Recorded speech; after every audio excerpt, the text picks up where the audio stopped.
Good morning students, how are you. बेटा आपका political के अंदर फर्स्ट चैप्टर कंप्लीट हो चुका है। आज हम इसका पॉलिटिकल को ही कंटिन्यू रखते हुए इसका सेकंड चैप्टर डिस्कस करेंगे। आपका सेकंड चैप्टर है बेटा understanding secularism and fundamental rights, जिसके अंदर हम क्या पढ़ेंगे, जो सेकुलरिज्म है आज हम उसके बारे में पढ़ेंगे और इसको फंडामेंटल राइट्स इसको किस प्रकार से इफेक्ट करते हैं, इसके क्या ड्रॉबैक्स हैं, ये सारी चीज़ें हम इसके अंदर डिस्कस करेंगे। तो सबसे पहले हम इस चैप्टर का इंट्रोडक्शन देखते हैं। इस चैप्टर के अंदर क्या बताया गया है। India is a land of diversity, जो भारत है वो विविधताओं का देश है। विविधता यहाँ पर क्या है, आपने पहले भी पढ़ा है। विविधता होता है यहाँ पर अलग अलग धर्म के मानने वाले लोग, अलग अलग फूड, अलग अलग कस्टम, अलग अलग रिलीजन, फेस्टिवल, सब कुछ डिफरेंट होते हुए हमारा देश एक है। तो इसके अनेकता में एकता कहा जाता है। इट इज अ सेक्युलर, यह एक लोकतंत्रात्मक एंड डेमोक्रेटिक और धर्मनिरपेक्ष राज्य है, देश है।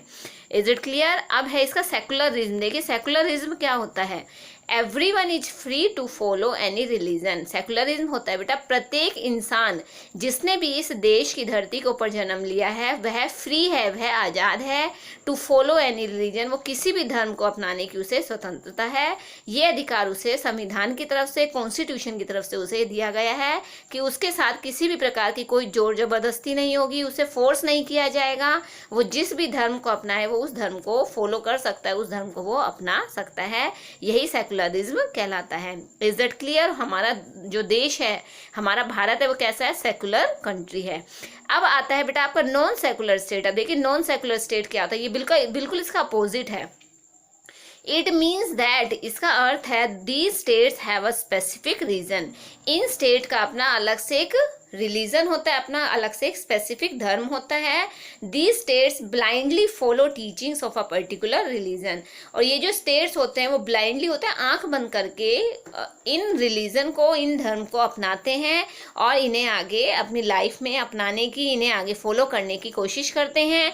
वो ये नहीं देखते कि इसके आगे क्या ड्रॉबैक्स हो सकते हैं, इससे हम इन्हें कुछ लाभ हो रहा है या नहीं हो रहा है। वो सिर्फ ब्लाइंडली इसके ऊपर विश्वास करते हैं और इसे आगे तक चलाने की कोशिश करते हैं।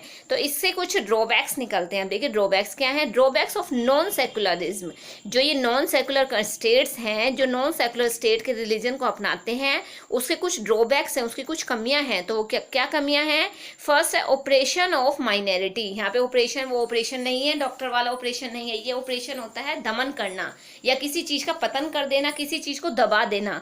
तो ऑपरेशन ऑफ माइनॉरिटी, माइनॉरिटी होता है, देखो मैं आपको एग्जांपल देकर बताती हूँ। जैसे एग्जाम्पल के लिए कोई भी एक स्टेट ले लीजिए, उस स्टेट के अंदर जितने भी धर्म हैं उसके अंदर, जैसा आप एक जैन धर्म ले लीजिए, एक बौद्ध धर्म ले लीजिए। तो जो जैन धर्म को मानने वाले हैं वो क्या है, आपके 70% हैं और बौद्ध धर्म को मानने वाले 30% है। तो इसमें माइनॉरिटी किसकी आ गई, माइनॉरिटी होता है कम।